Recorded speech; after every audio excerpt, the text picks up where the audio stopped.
esse é o tema, o título, da mensagem, Filhos da Promessa. Então nós leremos a partir do versículo 21 até o 31, diz assim a palavra do Senhor: Dizei-me vós, os que quereis estar sobre a lei, acaso não ouvis a lei? Pois está escrito que Abraão teve 2 filhos, um da mulher escrava e o outro da livre. Mas o da escrava nasceu segundo a carne, o da livre mediante a promessa.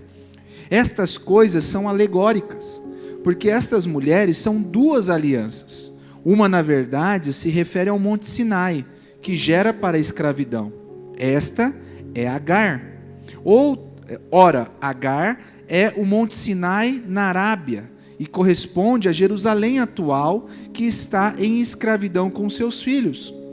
Mas a Jerusalém lá de cima é livre, a qual é nossa mãe, porque está escrito: Alegra-te, ó estéril, que não dás à luz.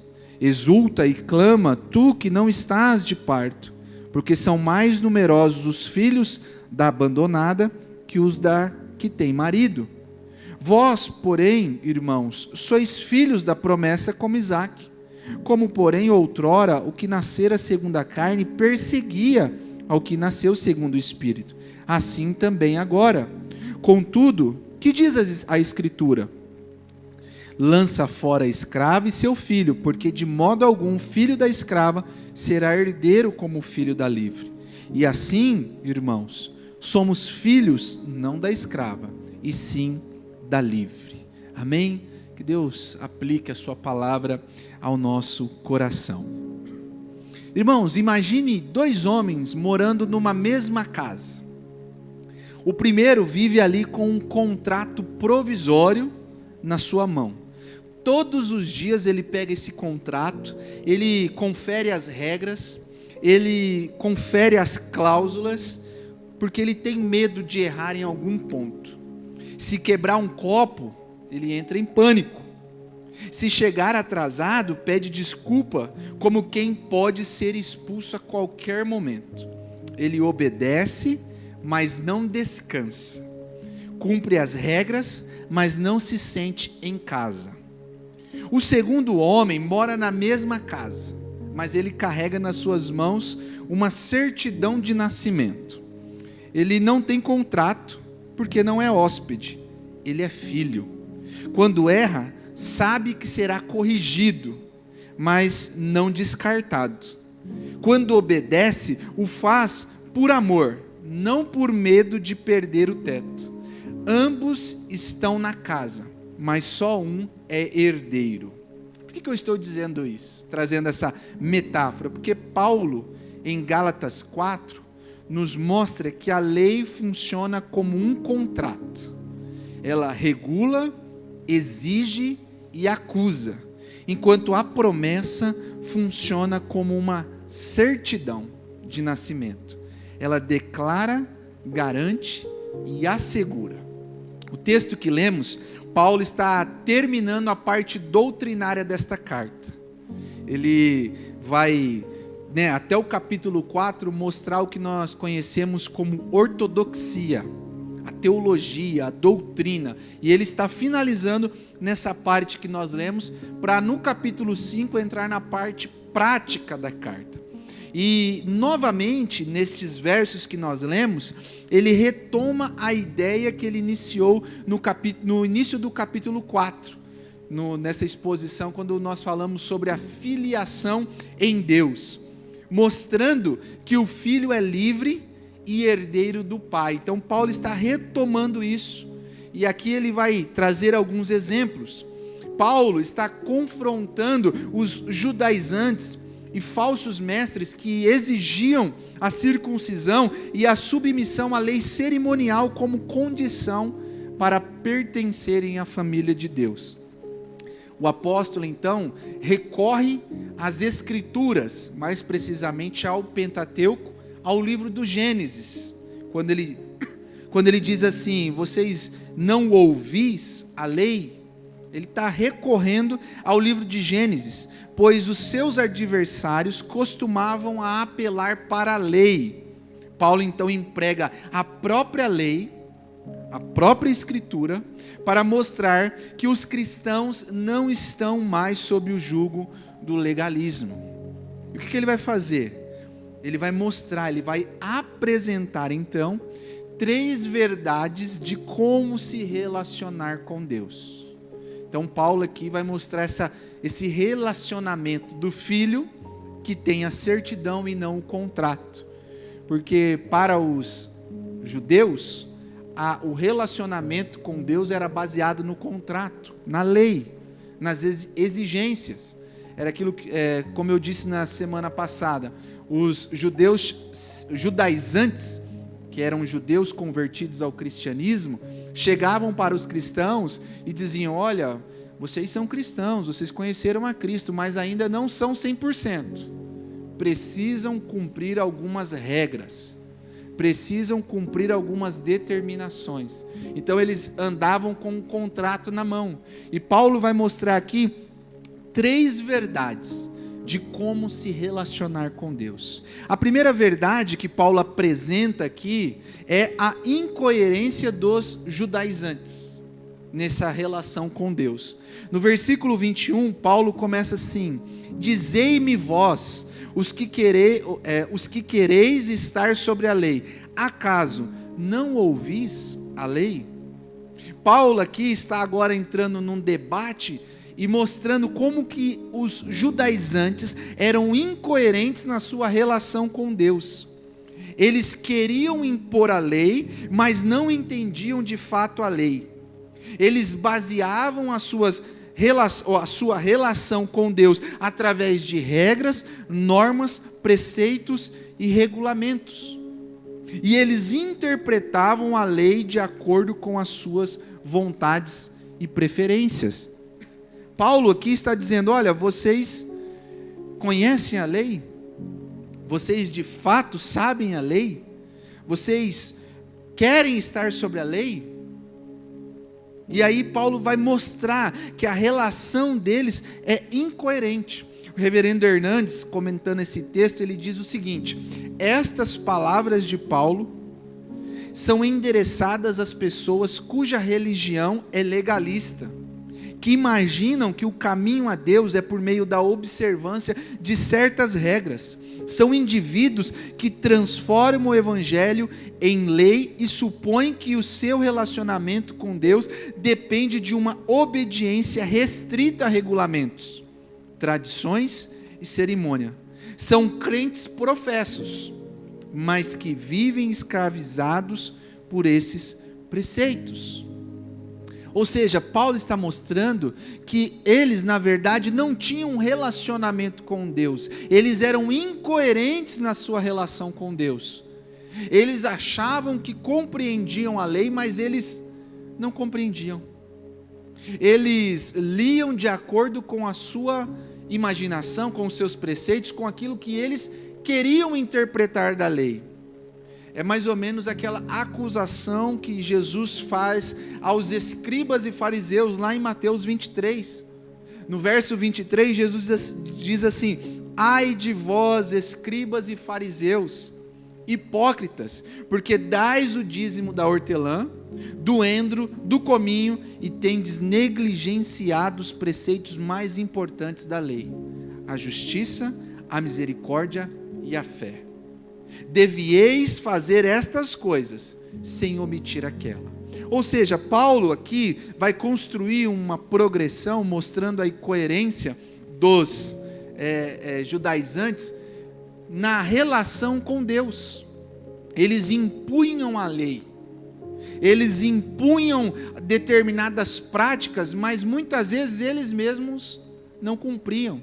Eles mesmos passavam um pano por cima, porque faziam de acordo com a sua vontade. Paulo está dizendo: dizei-me vós, os que quereis estar sobre a lei, acaso não ouvis a lei? É mais ou menos assim, Paulo aqui está confrontando os judaizantes da seguinte forma: já que vocês insistem em viver na lei, vocês estão de fato dispostos a ouvir o que realmente a lei ensina? O que realmente as Escrituras nos traz? Porque aí Paulo vai para a segunda verdade. A primeira verdade em relação ao relacionamento com Deus que Paulo apresenta é a incoerência dos judaizantes. E quando Paulo expõe isso, Paulo apresenta a segunda verdade, o testemunho da história. O que a história nos traz? E aí Paulo volta às Escrituras. E aí no versículo 22 ao versículo 26, Paulo vai trazer à luz dos judaizantes a grande história do pai deles. Quem era o pai dos judeus? Abraão. E aí, Paulo vai pegar na ferida, mostrando o testemunho da verdade, como que era o relacionamento de Deus, apresentando Abraão. O que Paulo faz? Paulo recorre à história mais famosa para os judeus, a história de Abraão. Os judeus se gloriavam no fato de serem descendentes de Abraão, viam nesse parentesco um refúgio seguro para a sua salvação. Então Paulo, confrontando toda essa prática judaizante de trazer as leis cerimoniais, vai lá para Abraão. E aí Paulo apresenta 4 personagens nesse texto que nós lemos. Do versículo 22 ao 26, Paulo fala de Ismael, de Isaac, de Agar e de Sara, fazendo aqui uma alegoria ou uma analogia. Vou usar a palavra analogia, porque a alegoria, dependendo do caso, pode ficar meio estranho, mas ele traz aqui uma analogia do que essas pessoas simbolizavam. E o que Paulo quer mostrar é 2 alianças simbolizadas através dessas pessoas. Paulo relembra a história de Abraão para evidenciar que o relacionamento com Deus é pela graça e não pelo esforço. E aí ele vai lá em Abraão, o pai da fé, a pessoa em que os judeus se gloriavam. E aí ele vai mostrar: olha, vocês estão baseando o relacionamento de vocês no esforço que cada um pode fazer, em guardar determinada data, em se circuncidar, em não comer determinados alimentos. Mas em Abraão, o relacionamento era através da graça. E aí Paulo começa apresentando os 2 filhos, Ismael e Isaac, mostrando o quê? Que Ismael era o resultado do esforço humano, e Isaac era o resultado da promessa divina. Vocês conhecem a história, não vou contar ela toda, não ficar extenso, mas o que acontece? Deus faz uma promessa para Abraão: Abraão, em ti serão benditas todas as nações, sai do meio da tua parentela, vai para um lugar. 75 anos, quando Deus fala com Abraão. Com 85, Sara chega para Abraão e fala: olha, parece que Deus esqueceu de nós, vamos dar um jeitinho para que essa promessa se concretize, vamos contribuir com Deus nessa promessa, no esforço. O que eles fazem? Sara pega a sua escrava, Agar, e oferece, dá para Abraão se deitar com ela e ela engravidar. O esforço humano. Paulo relembra isso, mostrando que, em determinado sentido, Abraão quis, pelo seu esforço, passar na frente de Deus, na promessa de Deus. Então Ismael aqui, Paulo apresentando, é o resultado do esforço humano.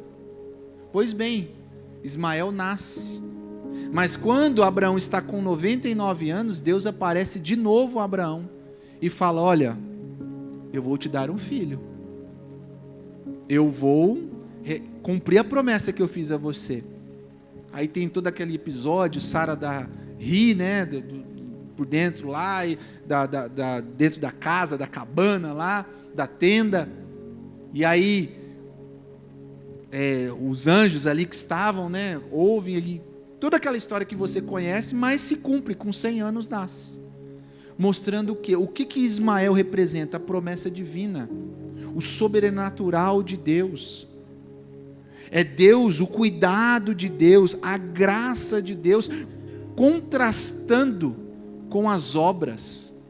A graça de Deus contrastando com a lei. A fé contrastando com as obras do esforço humano. É por isso que Paulo usa esses dois exemplos. Paulo vai dizer, olha, o esforço humano não vale de nada. E mais à frente ele vai exemplificar isso. Paulo ilustra com os dois filhos os dois nascimentos do homem, os nossos nascimentos. O nascimento físico, que nos torna pecadores, e o nascimento espiritual, que nos torna filhos de Deus. E aí o John MacArthur, comentando esse texto, ele diz assim, que a concepção de Ismael representa o caminho do homem, o caminho da carne, enquanto de Isaac representa o caminho de Deus, o caminho da promessa. O primeiro é semelhante à forma do alto esforço religioso, as obras de justiça, e o segundo é semelhante à forma de fé e a justiça imputada por Deus.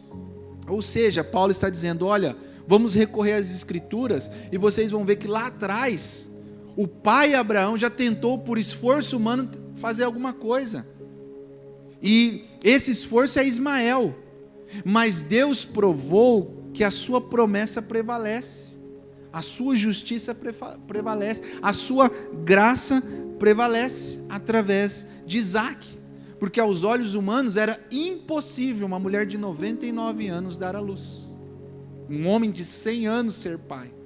Mas o que Deus estava revelando? Que a promessa dele é maior do que o esforço humano. Depois, para exemplificar o significado dos filhos, Paulo foca nas duas mulheres de Abraão, né? Ele ilustra aqui com elas, com Sara e Agar, o contraste entre a lei e a graça, e prova que o cristão não está mais debaixo da lei, mas debaixo da liberdade em amor. O que Paulo estava trazendo aqui? Que Agar simbolizava o Sinai, a lei, a escravidão, enquanto Sara simbolizava a promessa, a Jerusalém do alto, a liberdade. A ideia é que a graça sempre esteve em primeiro lugar em relação à lei. Paulo está mostrando que a graça de Deus sempre foi evidenciada antes da lei. E é interessante que quando nós olhamos isso, nós recorremos, irmãos, ao Éden. No jardim do Éden, Deus fez tudo o que era necessário, proveu, né, na verdade, o necessário para Eva e para Adão pela sua graça. Mesmo depois do casal ter pecado, em sua graça Deus providenciou vestimentas para que eles pudessem se cobrir. Em sua graça Deus lhes deu uma promessa da qual poderiam crer, a promessa de um Redentor vitorioso. Ou seja, a graça de Deus sempre foi maior que a lei. É isso que, em outras palavras, Paulo está mostrando aqui. A graça de Deus é maior do que a lei. A antiga aliança, a aliança de Moisés, ela fundamentava-se na lei, mas a nova aliança, a aliança em Cristo Jesus, fundamenta-se nas promessas. Na lei, Deus colocou responsabilidades para as pessoas e dizia, farás e não farás. Mas na promessa, é Deus quem assume a própria responsabilidade, dizendo, eu farei.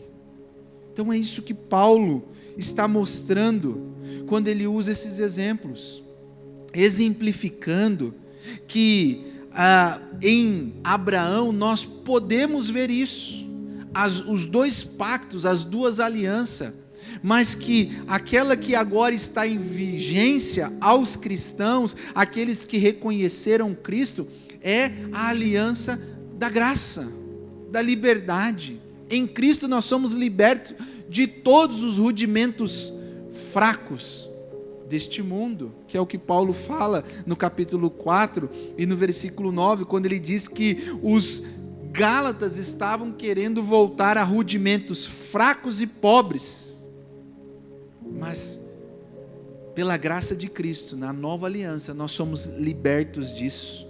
Agar era uma escrava, Sara era uma mulher livre, portanto, Sara podia desfrutar da sua liberdade, enquanto Agar podia, por sua vez, continuou sendo escrava, mesmo casada com Abraão.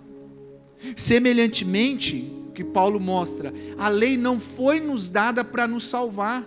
Esse é toda a discussão de Paulo em Gálatas. A lei não tem poder para salvar. Mas por que a lei foi nos dada? Ela foi nos dada como uma serventia para nos servir. Qual, pois, é a razão da lei? E Paulo fala em Gálatas 3,19. Servir como um espelho para revelar os pecados do homem. Paulo fala no versículo 20 do capítulo 3.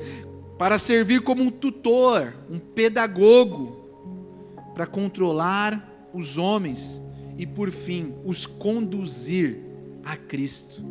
A lei, ela revela quem nós somos. A lei revela o nosso pecado. A lei nos traz desespero ao ponto de, como Paulo dizia, e agora? Quem me livrará do peso desta morte? Miserável homem que sou.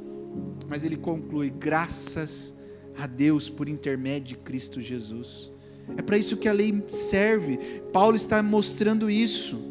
Ele usa a história, o testemunho da história, para mostrar a relação de Deus com o seu povo. Sempre foi por meio da graça. O exemplo de Isaac é o exemplo da graça de Deus para com um homem e uma mulher que era estéril, que não podia ter filho, mas que através daquele homem Deus diz, você será bendito, bendito será as nações através da sua vida. E a Bíblia fala que Abraão foi justificado porque creu no Senhor. Não foi porque cumpriu a lei, mas porque creu nas promessas de Deus. É por isso que Abraão foi justificado. Então Paulo aqui em segundo lugar, a segunda verdade que ele apresenta em relação ao relacionar-se com Deus é o testemunho da história. Ele mostra que a graça de Deus sempre esteve em evidência. Em último lugar, irmãos, Paulo vai mostrar então aos Gálatas que a terceira verdade do relacionar-se com Deus é a comunhão através da nova identidade. Ou seja, o relacionamento com Deus se dá através de uma nova identidade. E aí no verso 28, Paulo, com um sinal de carinho, porque ele já vinha trazendo uma indignação, uma perplexidade do que os Gálatas estavam fazendo, Paulo fala assim, vós, porém, irmãos, sois filhos da promessa, como Isaque. O que Paulo estava querendo mostrar aqui? Paulo estava dizendo, vocês são filhos, vocês não têm um relacionamento baseado através de um contrato, mas vocês têm uma certidão de nascimento. Vocês são filhos. Paulo está mostrando aos Gálatas que eles não eram cristãos de segunda classe, como os judaizantes às vezes traziam para eles. Paulo está dizendo, vocês têm parte na família de Deus. Vocês podem viver na casa sem medo de ser expulso, porque vocês têm um pai, vocês são filhos. E aí Paulo recorre ao grande profeta Isaías, citando o capítulo 54, verso 1, no versículo 27, na verdade, Paulo cita Isaías 54, verso 1, quando ele diz, alegra-te, ó estéril, que não dás à luz, exulta e clama, tu que não estás de parto, porque são mais numerosos os filhos da abandonada que os da que tem marido. O que Paulo estava trazendo quando ele cita o profeta Isaías? Ele está mostrando que Deus já havia feito uma promessa de um povo numeroso formado pela sua graça. É por isso que Paulo cita Isaías. falando, Deus já tinha prometido um povo numeroso, que seria estabelecido pela sua graça. E aí Paulo está dizendo, ó Gálatas, vocês fazem parte deste povo, vocês fazem parte dessa promessa. Por que vocês querem voltar a ser escravos? Por que vocês querem voltar a ter um contrato? Por que vocês querem basear o relacionamento de vocês com Deus através de um contrato? De que isso não pode, isso pode, isso não pode, isso não pode, isso eu faço, isso não faço, isso eu como, isso não como. Não, vocês são livres. Vocês são livres. Lembra no versículo 12, você que está com a sua Bíblia aberta, do capítulo 4, Paulo fala, sede qual eu sou, pois também sou como vós. Sabe o que o Paulo estava dizendo aqui? Irmãos, eu sou como vocês, eu sou gentil também, no sentido assim, eu me tornei gentil pela graça de Deus. Eu, sendo judeu, não quero cumprir regras, e não preciso cumprir, porque eu fui salvo pela graça, eu fui liberto pela graça. Sede qual eu sou, porque eu sou como vós. Ou seja, Paulo estava mostrando que a comunhão que nós temos com Deus, e os Gálatas tinham com Deus, não estava baseado em contrato, mas em uma nova identidade, porque nos tornamos filhos de Deus. Os cristãos, eles nascem do alto, é o que Jesus disse para Nicodemos. Em verdade te digo que se alguém não nascer de novo, não pode ver o reino de Deus. Quem não nascer da água e do Espírito não pode entrar no reino de Deus. Aqui quem não nascer de novo, também a ideia de quem não nascer do alto. Nós nascemos, irmãos, de forma sobrenatural também. Cristo nos alcançou. Cristo fez uma obra no nosso coração. Cristo nos regenerou. Cristo nos deu o seu Espírito Santo. Nossa comunhão agora é através de uma nova identidade. Somos filhos de Deus, não fazemos parte desta pátria, como diz Paulo em Efésios 3:20, nossa pátria é celestial. É isso que Paulo está falando, nessa comunhão através dessa nova identidade. E aí, nos versículos 29 a 31, Paulo faz um alerta, que viver essa nova identidade gera um conflito inevitável. No versículo 29 ele diz assim, como porém outrora o que nascera segundo a carne perseguia ao que nasceu segundo o Espírito, assim também agora. Contudo, que diz a Escritura? Lança fora a escrava e seu filho, porque de modo algum o filho da escrava será herdeiro com o filho da livre. E assim, irmãos, somos filhos, não da escrava, e sim da livre. Paulo aqui, ele mostra um conflito inevitável, usando novamente o exemplo de Ismael e de Isaac. Quando Isaac estava para ser desmamado, e isso, na tradição judaica, acontecia aos 3 anos, lá em Gênesis conta a história que Ismael caçoou, zombou. Eles faziam uma grande festa para desmamar a criança, e a história conta que Ismael caçoou, zombou de Isaac. Agora ele entrou num conflito com Isaac. Imagine, por 14 anos Ismael foi o único filho de Abraão, mas agora havia um filho, o filho da promessa, o filho que Deus disse que seria aquele que levaria a descendência de Abraão. Então o que acontece? Há um conflito, a casa entra em conflito, ao ponto de Sara ter que intervir, falar, olha, não está dando mais para convivermos, e ao ponto de Abraão recorrer a Deus, e o próprio Deus falar para Abraão, olha, você precisa mesmo dispensar Agar e o seu filho Ismael, não dá para conviver na mesma casa. Deus cuidou deles, de Agar e de Ismael, mas o filho da promessa era Isaac. Ou seja, Paulo estava mostrando aqui que haverá na nossa nova identidade um conflito inevitável da carne contra o espírito, do legalismo contra a graça, da suficiência humana contra a suficiência divina. Paulo, lá em Gálatas 5, quando nós chegarmos nesse texto, vou adiantar, no versículo 17 e 18, ele vai dizer: porque a carne milita contra o espírito, e o espírito contra a carne, porque são opostos. Ou seja, nessa nova identidade, irmãos, nós teremos um conflito inevitável. O conflito de que quem está governando, a carne ou o espírito? E aí Paulo diz, né? Irmãos, somos filhos não da escrava, e sim da livre. Ou seja, quem deve governar? Quem deve estar na direção? Porque onde a carne governa, o espírito é resistido. Mas onde o espírito governa, a carne perde a autoridade. É isso que Paulo está mostrando aqui. Aplicações práticas desse texto para nós, e nós encerramos.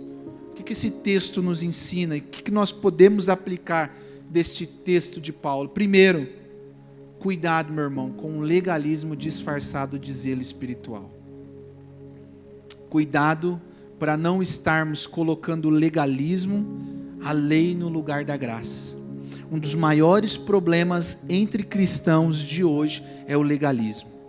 Nós devemos lembrar que o legalismo não significa determinar padrões espirituais, mas significa idolatrar esses padrões e pensar que somos espirituais porque obedecemos eles, e julgar os outros de acordo com esses padrões. Entende?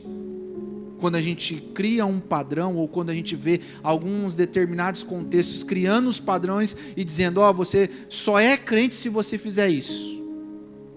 Você só vai ser salvo se você guardar este dia. Como nós temos seitas que estabelecem dias da semana para serem guardados. Você só vai ser salvo se você não comer isso. Legalismo, cuidado. Até mesmo na nossa vida, irmãos. Não é porque nós fazemos parte de uma igreja que tem a teologia reformada como, farol para a nossa vida espiritual, que nós podemos... Porque muitas vezes pode se tornar também um legalismo quando a gente exige coisas que criamos. Um evangelho a partir do que eu quero para a vida do outro, do que eu gosto para a vida do outro. O legalismo, ele rouba a alegria, ele gera comparação e ele produz culpa constante. Porque nós nunca vamos conseguir cumprir a lei. É a graça de Deus que nos alcança. Segundo, meu irmão, viva como filho e não como escravos. Filhos obedecem por amor e não por medo. Filhos desfrutam da comunhão. Nós tivemos uma reunião agora com os homens, agora 6:30, e aí nós estávamos discutindo, e uma das conversas a gente estava falando, muitas pessoas têm o seu relacionamento com Deus, não como filho, mas como escravo, e por contrato, que às vezes pensa assim: as coisas não estão dando certo na minha vida, porque eu não estou fazendo certo para com Deus.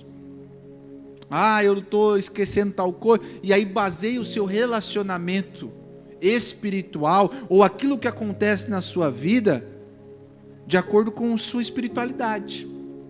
Eu não estou dizendo que você não precisa orar, que você não precisa ler a Bíblia, que você não precisa ter as suas práticas devocionais, buscar se santificar no Senhor, não é isso.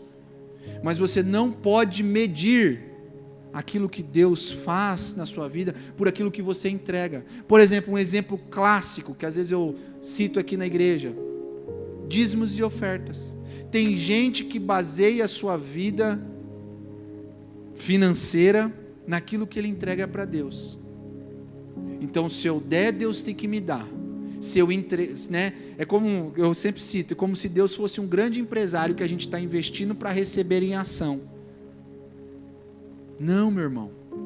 Viva como filho. Obedeça por amor, não por medo de perder algo, de Deus não fazer algo.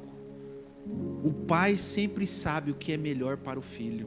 Terceiro e último lugar: fortaleça o seu espírito para vencer a carne.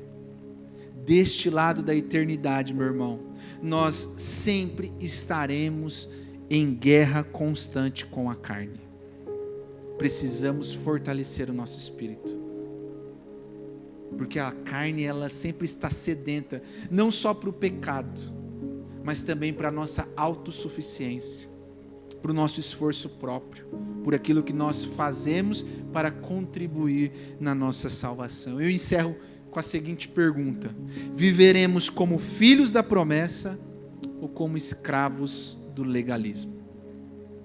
Como você tem vivido, meu irmão? Como você tem vivido? Amém?